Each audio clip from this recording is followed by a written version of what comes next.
Salut Arnaud, ravi de te voir au Sables d'Olonne. Raconte-nous un peu, mon pauvre, tu as dématé sur le retour du Vendée.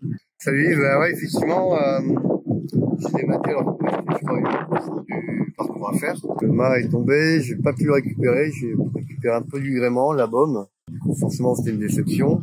Dans mon malheur, en fait, ça m'a permis d'essayer pas mal de choses au niveau énergie à bord, mais aussi de motricité. Du coup, j'ai embarqué la Liberty Kite. Dès le premier jour où j'avais dématé, j'ai envoyé l'aile pour stabiliser le bateau. Il faut dire quand t'as un gros échec sur le bateau, un gros problème technique, quand t'arrives à faire quelque chose déjà, moralement, c'est hyper important. Et surtout, en termes de motricité, c'est important de se déplacer, parce qu'un bateau qui se déplace pas, c'est dangereux. En plus, en termes de visibilité, comme l'aile est orange, ça permet d'être bien vu des cargos qui s'approchent. Donc ça m'a permis, dans un premier temps, de la motricité. Dans un deuxième temps, d'imaginer comment j'allais faire pour rejoindre la terre la plus proche. C'est vraiment d'un échec, je me dis que c'est constructif pour l'avenir.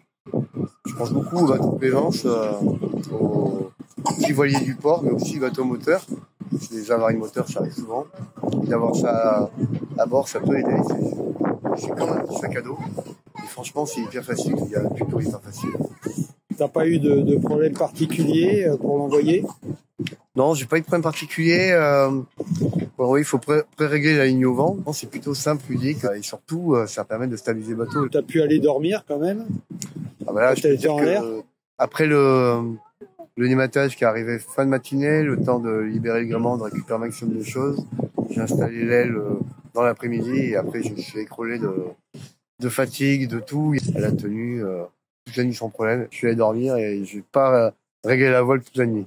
En vitesse, ça donnait quoi? Alors, de manière assez incroyable, mais avec l'importance du bateau aussi, puis les vagues, j'ai fait une pointe à 11,2. Ah ouais? Sans rien faire en fait. D'un seul coup, le bateau est parti et je me suis dit que l'aile allait se dégonfler, donc évidemment, elle s'est dégonflée, j'ai rien touché. Et du coup, j'étais mais qu'est-ce qui se passe? C'est juste la force du vent, la force des vagues, hein, c'est tout aussi. Hein.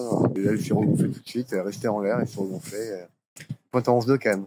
Et d'une manière générale, est-ce que la course au large, elle a un rôle pour montrer l'innovation, pour montrer la transition énergétique, d'après toi? Le meilleur message qu'on peut donner aux plaisanciers, c'est nous qui vont le faire avec nos bateaux du Vendée Globe, on est ambassadeurs.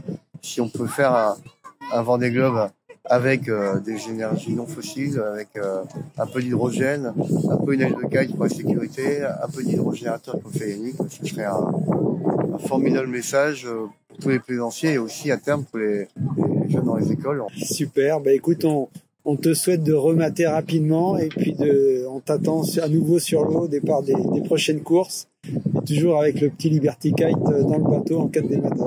Je me retourne à côté de toi et puis au revoir à tous.